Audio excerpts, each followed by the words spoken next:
Oke,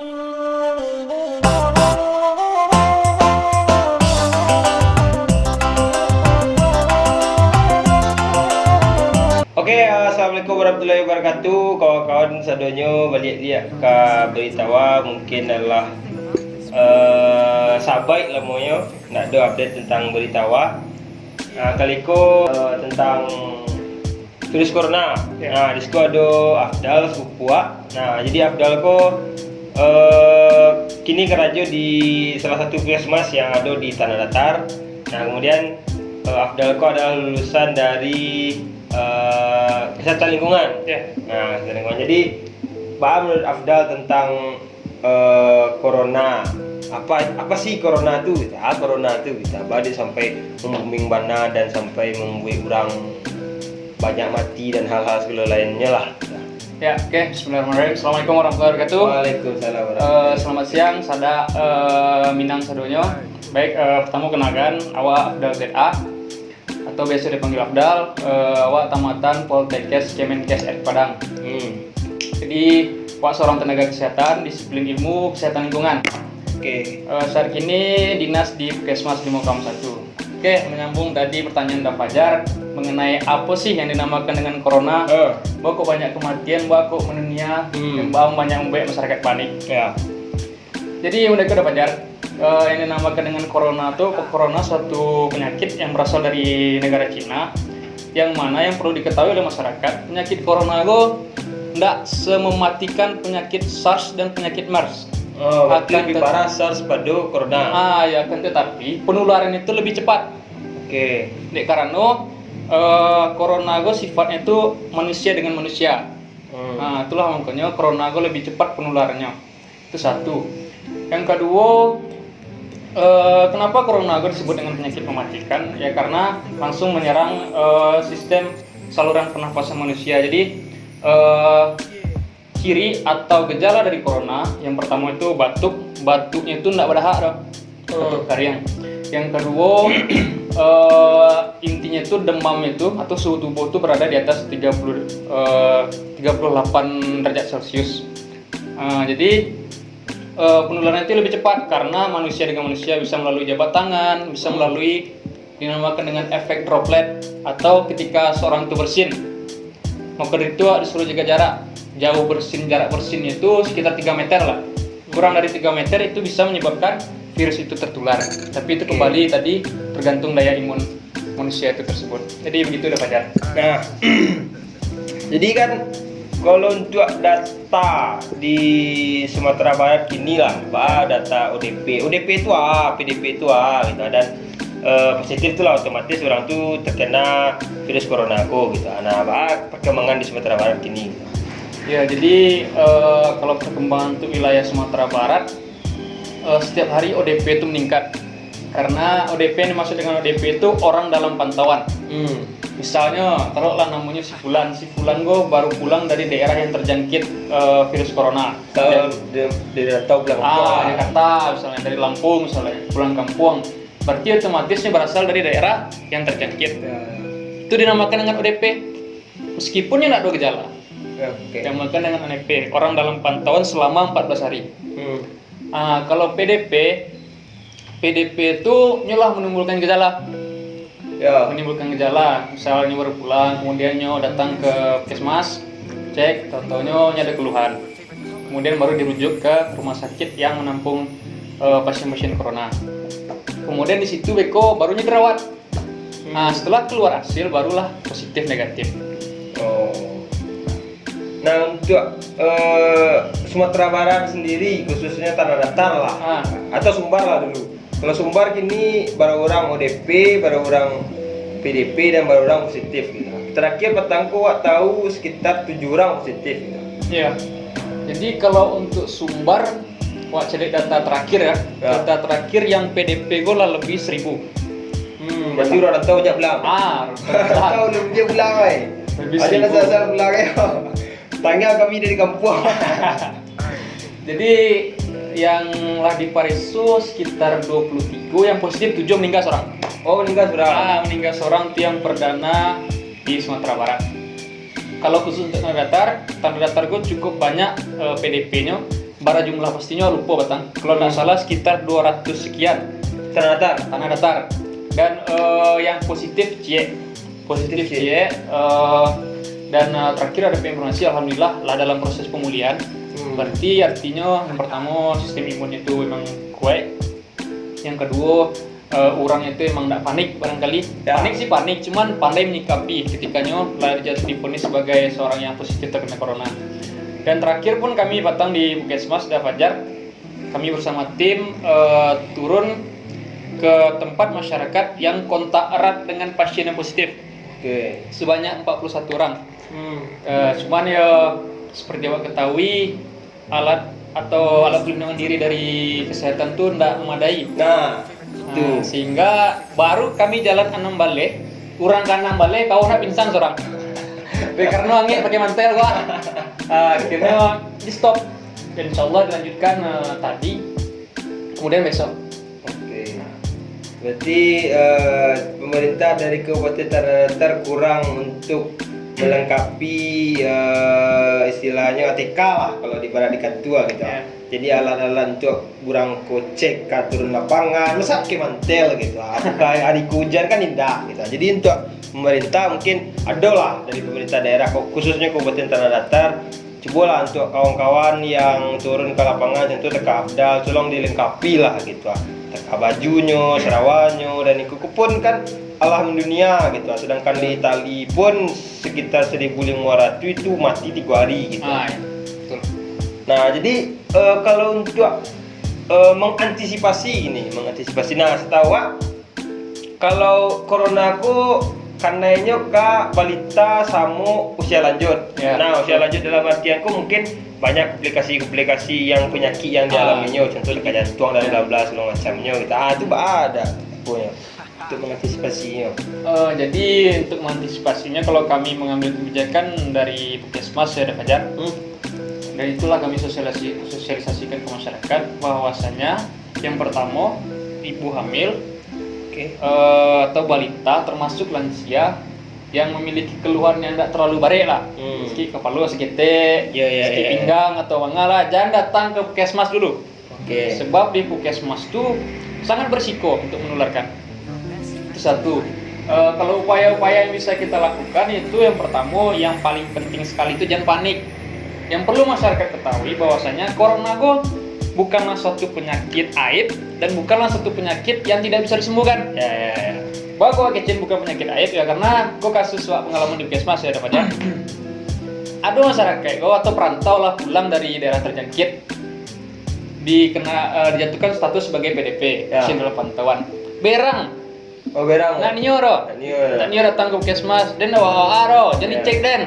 Jangan sesebar lo kurang den PDP segala macam. Itu bukan satu penyakit aib. Malahan semakin bagus kalau awak lebih cepat dipantau. Gua nggak tahu doh. Abang ngecek sehat juga. 3 hari lah itu tahu kan? Lupa orang mau kan? Nah, itu satu. Yang kedua, itu bukanlah satu penyakit yang bisa disembuhkan. Bisa disembuhkan. Itu inti itu jangan panik. Kalau panik, otomatis daya tahan tubuh itu menurun. Itu akan membuat virus itu semakin cepat masuk ke tubuh. Satu. Kemudian rajin-rajin cuci tangan. Cuci tangan sesuai dengan yang diajarkan oleh WHO. Ada 7 langkah cuci tangan, tapi nggak usah praktekkan di situ, kan bisa searching atau nonton di YouTube. Cuci tangan pakai sabun selama 20 detik. Kemudian yang kedua, hindari memegang wajah sebelum mencuci tangan. Sebab virus itu masuk melalui hidung, mulut, dan mata. Hindari memegang wajah. Kemudian yang ketiga, berjemur. Nah, berjemur itu sangat bagus gue. Jadi kami di Puskesmas itu kami kan bentuk posko dapat ya, posko khusus untuk pasien PDP corona kok. Jadi setiap telah masuk jam 10 pagi pelayannya kami stop sementara. Kami ajak pasien untuk berjemur bersama. Itu sangat efektif. Dan yang terakhir yang paling penting mana gue sangat sadonya kan, isolasi diri di rumah. Jangan keluar rumah, hindari keramaian. Jangan mada-mada jualai. Itu paling efektif. Kalau seandainya keluar instruksi dari pemerintah, hindari keramaian, sekalipun sholat berjamaah atau sholat Jumat dihentikan, kalau memang itulah kebijakan dari pemerintah, ya udah awak ikuti, jangan awak karya-karya mau lah gitu. Sedangkan di Madinah itu sumbernya para ulama, itulah mungkin Islam diturunkan. Patuh pemerintah sadonya, belum ada yang meninggal di situ, merintah lah ambil kebijakan untuk lockdown, tapi nggak ada yang protes lah. Sadonya taat patuh gitu. Jadi yang paling efektif itu jangan keluar rumah, hindari keramaian itu sana sadonya. Jadi mungkin banyak di tempat awakku yang bang Cik tadi pasnya di kecil PDP nyo dia ndak bawa aro gitu. Yeah. Sedangkan penyakit kan sampai balik hari sudah tu baru ketahuan nih nyo positif kah dan bahas macamnya gitu. Yeah. Nah, terutama untuk kawan-kawan atau udah atau sana-sana lah yang berkegiatan di luar dan kalau diam di rumah tidak menghasilkan uang, tidak bisa makan lah misalnya, jadi tolong dijago gitu. Kalau untuk setahu untuk remaja-remaja usia muda lah gitu, khususnya banyak orang yang kerja di luar, kalau sistem imunnya rancak, nah jadi ketika virus masuk, kalau imunnya kuat akan memakan virus Nah jadi kalau imunnya rancak dengan kesehatannya rancak, di otomatis virus akan mati gitu. Nah jadi bahaya kalau di negara aku contoh teka hari pertama libur corona pertama kan Bogor macet gitu kan, puncak macet. Jadi ketika negara-negara lain disuruh diam di rumah, kebanyakan orang-orang awakku banyak berliburan gitu. Ada yang ke pantai, ada yang ke puncak Bogor dan lain sebagainya lah gitu. Nah jadi perlu diantisipasi untuk sana-sana dan untuk sana-sana yang dirantau lah, sabar dulu jangan pulang. Nah otomatis kalau di sana pulang beko kok ada virus tu beko gitu. Nah beko bawa ke kampung, kami di kampung nanti nayu gitu. Kalau sayang karena Minang jangan pulang dulu. Kalau sayang ikut orang Minang jangan pulang dulu gitu. Nah ada orang ngecek virus kok bisa melalui udara gitu. Nah melalui udara aku gini kok apakah misalkan misalkan ada orang di situ yang kena gitu, tapi kok dia mengecek kan lewat udara tuh. Nah awak lewat apa kok kena atau kan banyak orang beranggapan seperti itu. Nah jadi balik kayak kecil tadi, Namajar lewat udara gue maksudnya itu droplet. Misalnya awak misal ya. Si A gue menderita gue. Ya. Aduh virus corona di badannya gitu ya. Awak jaga jarak di tuh untuk lebih amannya ya 3 meter. Soalnya kalau jauh percikan bersin itu sekitar itu. Jadi itulah yang disebut dengan penularan melalui udara tuh. Oh itu ya. Berarti kalau udara yang jalan-jalan itu udah bisa. Jadi itu harus didudukan konsepnya. Nah harus disaring sebelum disaring. Tuh betul. Kebanyakan orang-orang dapat berita corona sering kirim ke grup-grup dan segala macamnya. Jadi membuat tambah takwik lah gitu. Jadi perlu disaring dia gitu. Nah dulu untuk mengatasinya banyak minum yangi. Dulu ngecek banyak minum yangi gitu. Banyak minum yangi otomatis bisa untuk menambah imun anak kurang tahu loh gitu. Misalkan payau corona di kaku niko. Otomatis kalau ngaku kulo pindah ke gitu. Apakah itu benar atau gitu ya. Jadi masalah yangi dulu ya. Masalah yangi itu kalau seandainya ada enggak pengaruhnya kalau minum yangi atau enggak? Ada pengaruhnya. Ada pengaruhnya. Ya, yangi itu bagus, enggak hanya untuk corona aja sih. Tapi memang banyak manfaatnya yangi itu gitu. Itu satu. Yang kedua mengenai tadi kalau misalnya seorang yang bawa virusnya macam meja. Totonya wak kecil meja itu apakah bisa menular? Sangat bisa. Sangat bisa menular. Enggak hanya di meja dong. Di gagang-gagang pintu. Pokoknya di tempat-tempat yang biasa dibaci lah. Atau di logam di HP itu bisa menularkan. Jadi maka dari itu awak disarankan cuci tangan setelah aktivitas. Misalnya awak kan nak tahu, kadang awak keluar nak sadar, pergi ke minimarket, tulak pintu minimarket tuh. Contohnya di pintu tuh sangat berisiko menularkan. Jadi maka dari itu sering cuci tangan untuk kawan-kawan kesandunya. Trik membuka pintu tuh kalau seandainya bisa didorong di siku dorong. Dorong jauh bahu ya kok palu dorong kena kaki dorong kena orang. Jadi hindari memegang tempat-tempat yang sering dipegang oleh orang.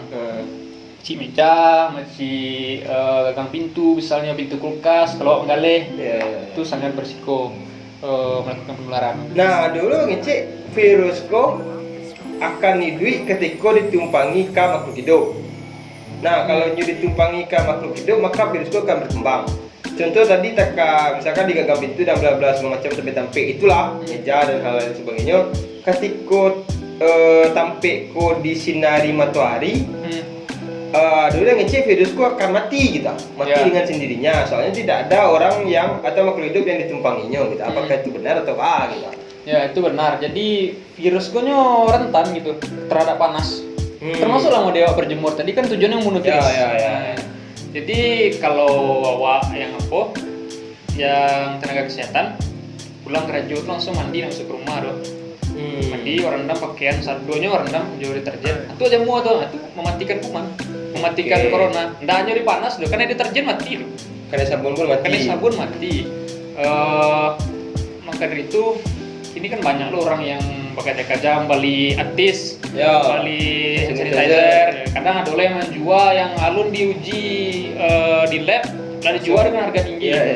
Kan zolim. Jadi iya sih virus itu mati kena antis tuh, cuman lebih efektif itu untuk kawan-kawan pakai sabun saya.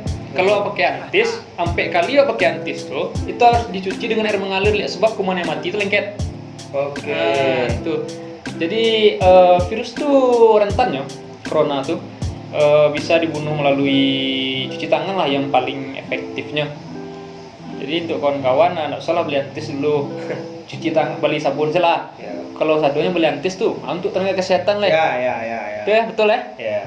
Jadi kalau untuk dengan sabun pun mati, dan kalau pakai sanitizer tuh tolong dibaca dulu gitu apa cara pemakaiannya. Kok asal-asal bali sih. Ketika bali pakai ada sampai kasus petangga dia tabaka dan bla bla segala macamnya kan di berita gitu, salah pemakaian lah gitu. Nah, dengan sabun pun bisa virus mati gitu. Dan ada enggak untuk jadi malam tadi ada wak mau tata sama kawan. Jadi kecilnya dari lidah buaya dicampur pakai alkohol itu bisa menjadi sanitizer. Cuman wak kurang tahu loh, dan kawan aku dulunya kuliah di jurusan biologi gitu. Nah, jadinya mengeceng kawak kalau lidah buaya sama alkohol dicampur bisa menjadi hand sanitizer gitu. Sama malam tadi ada cek kuah. Nah, mungkin bisa lah dipraktekkan atau di searching dulu lah, atau dicari tahu dulu lah apakah itu bisa, dan dengan sabun pun bisa gitu. Jadi itulah pembicaraan sekitar corona. Jadi ini corona yang berbahaya, corona dampi. Di sana aja corona gitu. Nah, jadi ada enggak pesan-pesan Afdal sebagai tenaga medis yang turun tangan ke masyarakat dalam menangani virus corona gitu, bisa disampaikan gitu. Oke, kalau pesan wak selaku tenaga kesehatan kepada seluruh masyarakat, yang pertama saling tolong menolong sih wak gitu. Kemudian tenaga kesehatan mungkin bertugas di fasilitas kesehatan, dan kawan-kawan tolong lo jangan keluar rumah untuk mencegah pemutusan rantai penularannya kok, sebab itu cara yang paling efektif gitu. Kemudian yang kedua, untuk rencana kesadonyo jangan panik itu kuncinya. Yang penting ikuti instruksi pemerintah. Itu model tadi rajin cuci tangan, jangan berkumpul di keramaian, kemudian berjemur. Siap tuh hindari memegang wajah. Insyaallah itu efektif kalau untuk penularan corona kok. Kemudian yang ketiga, kini orang kan berbondong-bondong beli masker, berbondong-bondong beli hand sanitizer, sadonyo tahan itu dulu. Sebab masker tuh kalau seandainya awak tidak ada keluhan, awak tidak menderita gejala-gejala tadi, tidak perlu pakai masker dong, insyaallah aman gitu. Jadi kalau seandainya beli masker, otomatis kami yang bekerja kekurangan APD gitu. Termasuk hand sanitizer tadi, pakai sabun saya. Pakai sabun lebih efektif. Kawan-kawan sudah rumah, kedua bisa langsung cuci tangan. Kemudian kami kadang tersasak gitu lah. Kita sempat cuci tangan tuh hand sanitizer yang dipakai. Kalau itu punah langka, tuh bakal kerajo. Jadi saling tolong menolong, saya ikuti instruksi pemerintah, jangan membangkang, dan sama-sama berharap insyaallah semoga badai itu cepat berlalu. Jadi cile yo itulah untuk kawan-kawan sadonyo. Jadi tolonglah gitu yang yang tidak menderita sakit tidak salah gitu. Iya. Tinggal dibuat untuk kawan-kawan yang prajurit tenaga medis yang telah berjuang sampai saat ini. Dan untuk kawan-kawan di rantau sekali jangan pulang dulu, Itu yang paling tetap di rantau. Kalau yo ibu untuk kampung halaman jangan pulang dulu, dan untuk pemerintah jadi tolonglah dilengkapi APBD dari kawan-kawan gue untuk khususnya tanah datar lah gitu. Bisa kawan-kawan gue turun pakai apa ya, Jas hujan. pakai mantel gitu dan jas hujannya pun yang 7.000 gitu. Kalau ya modali ya nggak mahal deh gitu. Iya. Atau ya rancak benar, tambah rancak benar. Jadi karena Joko mantap selesai dan bisa mengatasi corona kok. Gitu. Medis gitu. Untuk tenaga medis kita doakan mudah-mudahan jalannya lancar untuk diberikan ketabahan dan dikasih semangat, kasih tenaga untuk mengatasi virus yang telah mengguncang dunia aku lah gitu. Nah, terima kasih yang telah nonton. Assalamualaikum warahmatullahi wabarakatuh.